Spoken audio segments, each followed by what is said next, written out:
कोई आनंद से फूला हुआ है तो कोई भय से भूला हुआ है। कर्ण आदि की बुद्धि काम नहीं कर रही है कि ये केशव कितने महान हैं, पीछे पीछे चल रहे हैं। भगवान का दिव्य रथ है, भगवान अपने रथ पर बैठे तो प्रणाम करके द्रोणाचार्य भीष्म आदि वापस हो रहे हैं, लेकिन कर्ण वापस नहीं हुए। जब रथ चला तो पीछे पैदल कर्ण चल रहे हैं। भगवान ने पीछे मुड़ करके देखा तो कर्ण आ रहे हैं, तो कहा नजदीक आ जाओ, और अपने रथ पे बैठा ला। कहा हमारी इच्छा भी थी कि मैं तुमसे एकांत में मिलूं। तो उनका केशव, मुझे वेदविद जो ब्राह्मण जन है उनसे पता चला था कि भगवान का अवतार हुआ। अब मैं समझ गया कि वही अवतार आप हैं। अभी तक तो मैं समझ नहीं पा रहा था कि तुम अर्जुन के मित्र हो, बहुत प्रभावशाली हो, पर जो मैंने ब्रह्म ऋषियों से सुना था आज मुझे अनुभव हो रहा है कि आप साक्षात भगवान हैं। भगवान ने कहा हाँ, जो वेद पारंगत विद्वान ब्रह्म ऋषियों ने तुम्हें बताया था वही मैं अवतार लेकर के इस जगत का भार उतारना चाहता हूं। तुम तत्वज्ञानी महापुरुषों का संग किए हो कर्ण, इसलिए मैं जो तुम्हें कह रहा हूं बिना संशय के बात को सुनना। तुम जानते हो सिद्धांत किसे कहते हो, धर्म किसे कहते हैं। तुम धर्म शास्त्र के सूक्ष्म विषय के ज्ञाता भी हो। तुम अधिरथ पुत्र नहीं हो। जो कुंती जी हमारी बुआ हैं, तुम उनके गर्भ से उत्पन्न हुए हो। तुम्हारे पिता भगवान भुवन भास्कर सूर्यदेव हैं। किशोर अवस्था में होने के कारण भयवश तुम्हें उन्होंने प्रवाहित कर दिया था। जो कवच कुंडल थे भगवान सूर्य के प्रताप से आपकी सुरक्षा के लिए थे। आप डूब नहीं सकते थे, आपके प्राण नहीं निकल सकते थे। इसलिए मैं जो कहने जा रहा हूं बहुत ध्यान से सुनना। तुम्हारा जन्म कुंती के गर्भ से हुआ और कुंती जी का ब्याह महाराज पांडु से हुआ। तो जो कन्यावस्था में दैवी शक्ति भगवान सूर्य के द्वारा तुम्हारा प्रादुर्भाव हुआ, तो ब्याह होने के बाद तुम्हारे पिता पांडु, तुम्हारा पुत्र भाव उनके और पिता भाव के संबंध में ये शास्त्रीय धर्मयुक्त है। इसलिए तुम महाराज युधिष्ठिर से बड़े हो।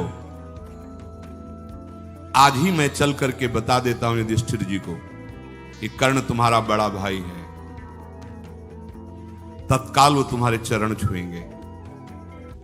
मेरे साथ चलो। और जब युधिष्ठिर जी चरण छुएंगे तो अर्जुन, नकुल, भीम, सहदेव ये तुम्हारे चरणों में ही बैठेंगे। और जब पांचों पांडव और उनके पांचों पुत्र सुभद्रा कुमार, अभिमन्यु ये तुम्हारे चरणों में बैठेंगे और मैं तुम्हारे साथ होऊंगा, तो त्रिभुवन में कोई ऐसा नहीं कि तुम्हारा विरोध कर सके। त्रिभुवन विजेता और सर्व पूजनीय कर्ण तुम हो। तुम कोई साधारण नहीं हो। ये जितने भी राजा आए हुए हैं, चाहे दुर्योधन के पक्ष के 11 अक्षौणी सेना या 7 अक्षौणी सेना पांडवों के, ये सब तुम्हें नतमस्तक होंगे। युद्ध होगा ही नहीं, केवल तुम्हारे बल से युद्ध होने जा रहा है। इसलिए मेरी बात मान लो। ये हम एकांतिक रहस्य तुमसे बता दिया कि तुम महाराज युधिष्ठिर के बड़े भाई हो। तो जितने भी राजा आए हुए हैं वो सब तुम्हारा सम्मान करेंगे। वहां तो बात बनी नहीं, लेकिन तुम मेरी बात मान जाओ, बड़ा मंगल हो जाएगा जगत का। कर्ण ने कहा केशव, हंसते हुए उसने कहा कि बड़ा सौहार्द, बड़ा प्रेम, बड़ा मैत्री, बड़ा हित और परम सत्य आपके वचनों से प्रकाशित हो रहा है। निसंदेह है, मुझे कोई संदेह नहीं आपके वचनों। जैसा आप कह रहे हैं अक्षरशः ऐसा ही हो जाएगा। अगर मैं आपकी बात मानूं तो ऐसा ही हो जाएगा, पर नहीं। मैं मानता हूं मैं कुंती का पुत्र हूं। मैं मानता हूं कि पांडु के जैसे और पुत्र उनको पिता, ऐसे मैं भी पिता कहने का अधिकार रखता हूं। अच्छी तरह जानता हूं आपने जो बताया है कि कुंती के गर्भ से भगवान सूर्य की कृपा से मेरा जन्म हुआ है, मुझे कोई संशय नहीं। पर भरी सभाओं में जब अपमान होता रहा, तब न एक बार आपने कहा, न एक बार माता कुंती ने कहा कि ये अधिरथ सूत पुत्र नहीं, ये मेरा पुत्र है। जहां मैं अपने बल विक्रम को दिखाने को किया, वहीं मेरा अपमान होता रहा है। मैं जीवन भर जलता रहा, किस लिए? मेरा क्या दोष था? मेरा दोष आप साबित कर दीजिए। भगवान सूर्य ने प्रकट किया और जल में फेंक दिया गया और अधिरथ सूत ने उठाया, इसमें मेरा क्या दोष रहा? जब मैं कभी अपना बल विक्रम अर्जुन के सामने प्रकट करता तो मेरा उपहास करके मुझे नीचा दिखाया जाता कि सूत पुत्र का अधिकार नहीं राजकुमार के सामने, चाहे वो द्रौपदी के स्वयंवर में हो, चाहे वो अश्व शिक्षा का पूर्णता का जब प्रदर्शन कराया जा रहा हो तब हो, या किसी भी राजसभा में हो, तब क्यों आप नहीं बोले? क्यों माता कुंती ने ये नहीं कहा कि ये मेरा पुत्र है? तब तो किसी ने नहीं कहा। आज जब ये बात आ गई समझ में कि अब युद्ध होगा ही, तो आप हमको समझा रहे हो केशव, मैं मान रहा हूं आपकी बात सत्य है, पर अब मैं सूत पुत्र ही रहूंगा। और दुर्योधन ने मुझे सम्मान दिया है, जीने की आशा डाल दी दुर्योधन ने। मैं कभी दुर्योधन के साथ अब दगाबाजी नहीं कर सकता। हे वृषणी नंदन श्री कृष्ण, मेरा एक नियम है कि एक बार जिसको वचन दे दिया तो प्राण छूट सकते हैं, वचन नहीं छूट सकते। मैंने दुर्योधन को अपना मान लिया है, अब मैं उसका साथ नहीं छोड़ सकता। जनार्दन, मुझे कोई भयभीत कर सके ऐसा पैदा ही नहीं हुआ। बध, बंधन, भय, लोभ, इनकी ताकत नहीं कि हमारे हृदय का परिवर्तन कर सके। पर जीवन बहुत कष्टमय कर्ण का रहा। अगर कहीं ये पता चल जाता भगवान सूर्य से प्रकट कर्ण, तो भगवान परशुराम जी शाप नहीं देते। हर जगह हार हुई, हर जगह उसको नीचा देखना पड़ा, पर था महापुरुष, सत्यवादी, परम दानी। पर अधर्मियों का संग हो गया, इसलिए हर जगह हार हुई, हर जगह परास्त हुई। तो ध्यान रखने का विषय है, आप सही हो, लेकिन आपने अगर गलत संग कर लिया है तो आपकी भीष्म जी अखंड बाल ब्रह्मचारी महाभागवत, लेकिन सिंहासन पर वचन दिए हुए हैं, इसलिए संग अधर्म का नीचा देखना पड़ा। तो जनार्दन, मैं दुर्योधन का साथ कभी नहीं छोड़ सकता, और युद्ध अवसर आने पर ललकार करके पांडवों से लड़ूंगा। कभी अपने हृदय में भाव नहीं लाऊंगा कि ये मेरे भाई हैं। मधुसूदन, इसमें संदेह नहीं कि आप हमसे बहुत हित की बात कह रहे हैं। पांडव आपके अधीन है, आप जैसी आज्ञा करेंगे तत्काल वो वैसा कर देंगे। पर मेरे और आपके बीच में जो वार्ता हुई है, इसे न पांडव जानेंगे और न कोई संसार का व्यक्ति, जब तक युद्ध नहीं हो जाता। और युद्ध में जब मैं मारा जाऊं, तब इसके बाद आप इस बात को भले, लेकिन तब तक ये आप वचन दीजिए कि आप इसे गोपनीय रखेंगे। अपनी इंद्रियों को संयम में रखने वाले धर्मात्मा युधिष्ठिर हैं, और तुम्हें अपना प्राण मानने वाले अर्जुन हैं। इसलिए मैं पहले से कह रहा हूं कि तुम निश्चिंत रहो, मैं ही मारा जाऊंगा, क्योंकि जिसके सहायक आप हो। मैं खूब अच्छी तरह से जानता हूं कि चाहे 11 क्षोणी नहीं और भी विशाल सेना दुर्योधन रख ले, लेकिन नाश उसी का होगा, क्योंकि अधर्म से चल रहा है। मैं सब जानता हूं। श्री कृष्ण, इस समय दुर्योधन, दुशासन या मुझ कर्ण पर केवल निमित्त मात्र दोष रखा जाए, क्योंकि इसके पूरे के पूरे मुखिया आप हैं। कर्ण ने कहा कि पूरे के पूरे मुखिया आप, पृथ्वी का भार दुर्योधन को निमित्त बनाकर उतारना चाहते हैं, इसीलिए ऐसा है। भगवान सब्यसाची अर्जुन तुम्हारे हाथ की कठपुतली है। कर्ण कह रहे, हे भगवान, सब्यसाची अर्जुन तुम्हारे हाथ की कठपुतली है, अर्थात तुम उनके यंत्री हो, वो तुम्हारे यंत्र हैं। इसलिए इस रणांगण में जो रण यज्ञ होगी, इसमें बलि मेरी ही चढ़ेगी। आप निश्चिंत रहिए, क्योंकि जिसके आप सहायक हैं उसका कोई नाश कर सके ये कर्ण की एकांतिक वार्ता भगवान के साथ हो रही। मैं जान रहा हूं कि पांडुनंदन महाबलशाली वायुपुत्र भीमसेन जिस समय अपने स्वरूप में आकर सिंहनाद करेंगे तो वो दुशासन का रक्त निश्चित पिएंगे। उन्होंने प्रण किया है तो छाती फाड़ेंगे वो, मुझे पता है। क्यों? क्योंकि इस रण यज्ञ में आपका सहयोग है। मुझे पता है कि जिस समय पांचाल राजकुमार धृष्टद्युम्न अपने स्वरूप में आकर खड़ा होगा तो द्रोणाचार्य का गर्दन वही उतारेगा। क्यों? क्योंकि आप उनके रक्षक हैं। मुझे पता है कि शिखंडी भीष्म जी के सामने खड़े होने के लायक भी नहीं है, लेकिन वो मार गिराने का काम करेगा। क्यों? क्योंकि आप उनके पक्ष में। महाबली दुर्योधन का वध निश्चित है क्योंकि आप पांडवों के पक्ष में हैं। पर हे श्री कृष्ण, मैं पांडवों के पक्ष में नहीं आ सकता, रहूंगा दुर्योधन के ही पक्ष में। जब भगवान ने देखा कि कर्ण बात जानते हुए भी अब नहीं मानेंगे, तो कर्ण ने कहा, प्रभु आप ऐसा ना समझे कि मैं आपकी आज्ञा का उल्लंघन कर रहा हूं। मैंने एक स्वप्न देखा है, वो केवल आपसे बता रहा हूं। मैंने स्वप्न देखा है कि गांडीव धनुषधारी अर्जुन श्वेत गजरात पर विराजमान होकर के मुझे दृष्टिगोचर हो रहे हैं, अर्थात मेरे से उनकी विजय होगी।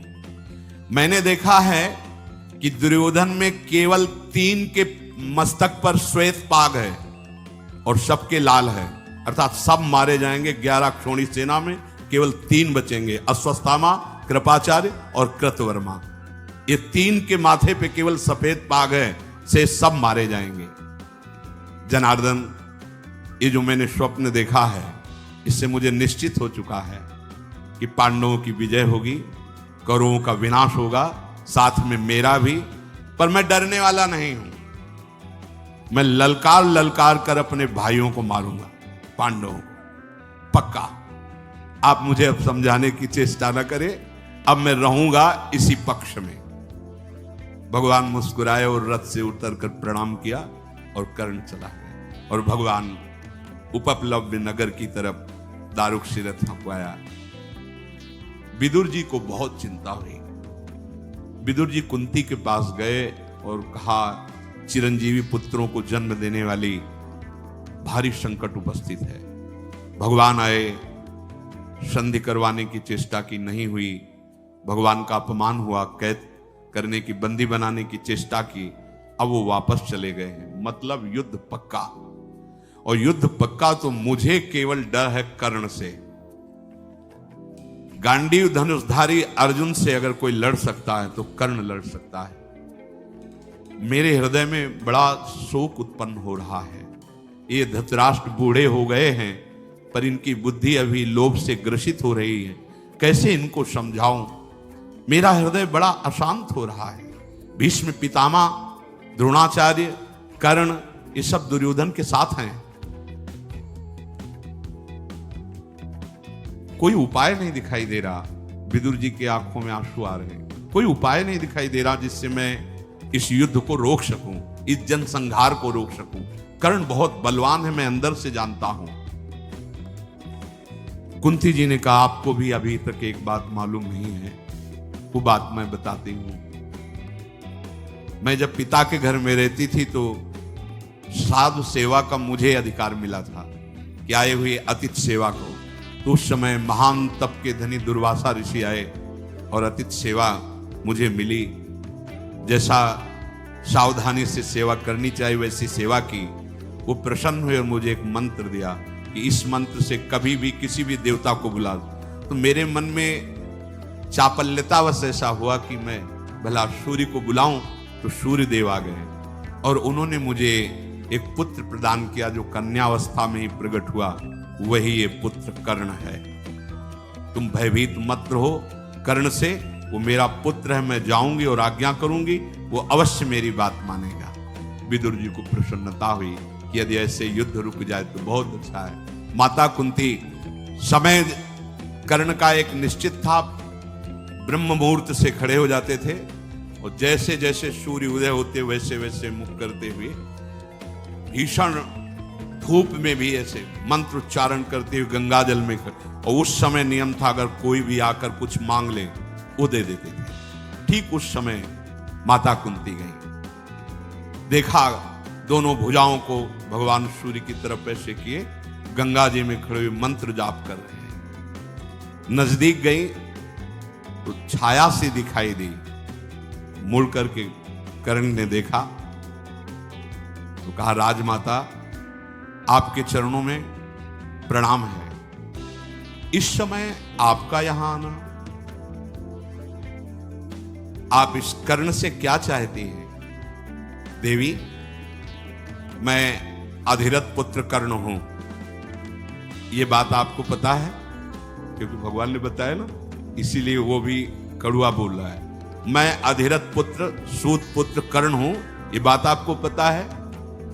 हाँ, तो ये सूत पुत्र कर्ण आपके चरणों में प्रणाम करता है। राजमाता यहां आने का कष्ट किया, आदेश करें ये सूत पुत्र क्या सेवा करें। बार बार इसलिए वो एक कह के आई है ना कि मेरा पुत्र है, मैं उसे बताऊंगा, और भगवान ने पहले बता दिया था। अभी तक सूर्य भगवान इनको दर्शन दिए पर एक बार भी नहीं बताया ये रहस्य, ये पता भगवान के द्वारा कर्ण को। कुंती ने कहा कि बेटा तुम सूत पुत्र नहीं हो, तुम कुंती पुत्र हो। तुम्हारे पिता अधिरथ नहीं, त्रिभुवन को प्रकाशित करने वाले भुवन भास्कर सूर्य देव हैं। तुम मेरे गर्भ से प्रथम पुत्र के रूप में प्रकट हुए हो।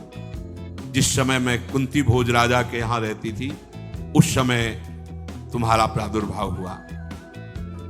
कर्ण, ये सामने देखो जिनकी तुम आराधना कर रहे हो, ये तुम्हारे पिता हैं और इस बात के साक्षी हैं कि जो मैं बोल रही हूं वो परम सत्य है।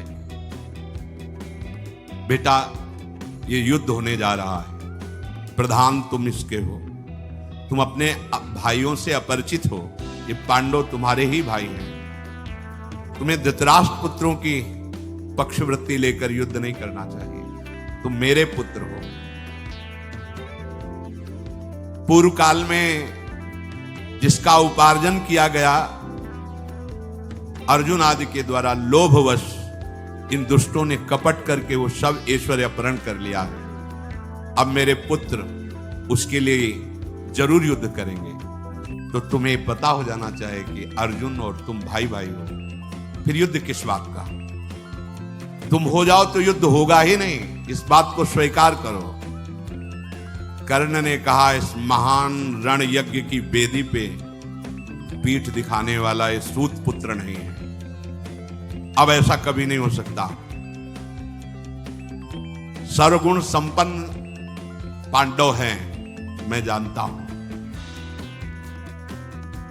सूर्य मंडल से आकाशवाणी हुई, सुनो कर्ण, सूत पुत्र शब्द उच्चारण मत करो, जो कुंती कह रही वो अक्षरशः सत्य है।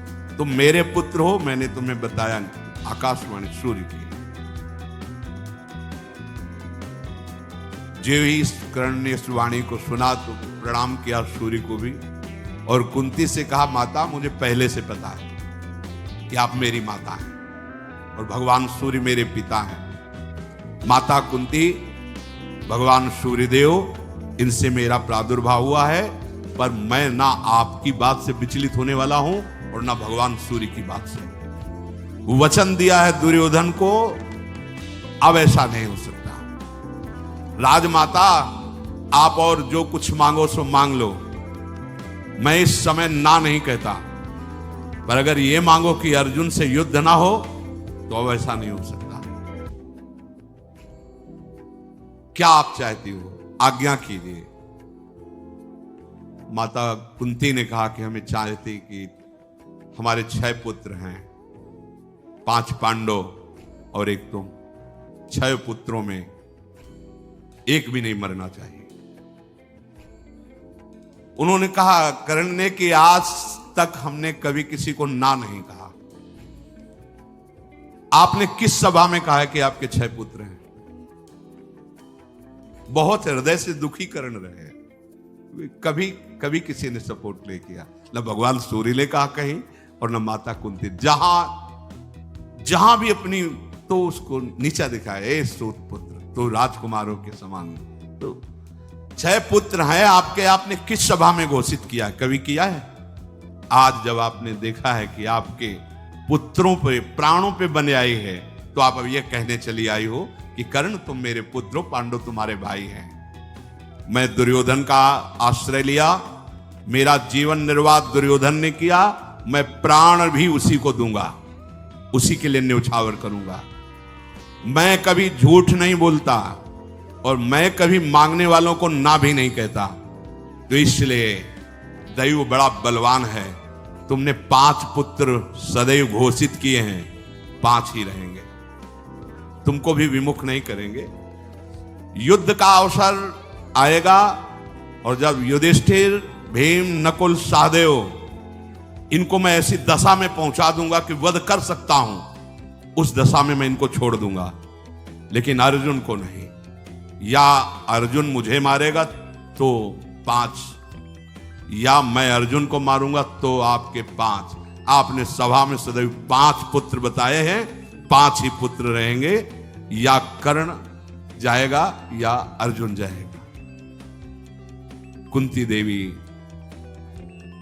हृदय से बहुत दुखी हुई और कहा, बेटा तो अपनी इस बात का ध्यान रखना कि हमारे अन्य पुत्रों का तुम वध मत करना, क्योंकि वो जानती हैं अंदर से कि जिसके श्री कृष्ण सहायक हैं उस अर्जुन का कौन बिगाड़ सकता है। पर यहां कर्ण के जीवन में देखने को मिला कि अगर अधर्म का संग कर ले तो कितना भी बड़ा सत्यवादी, दानी, महात्मा कोई क्यों न हो, उसे सदैव नीचा ही देखना पड़ता है।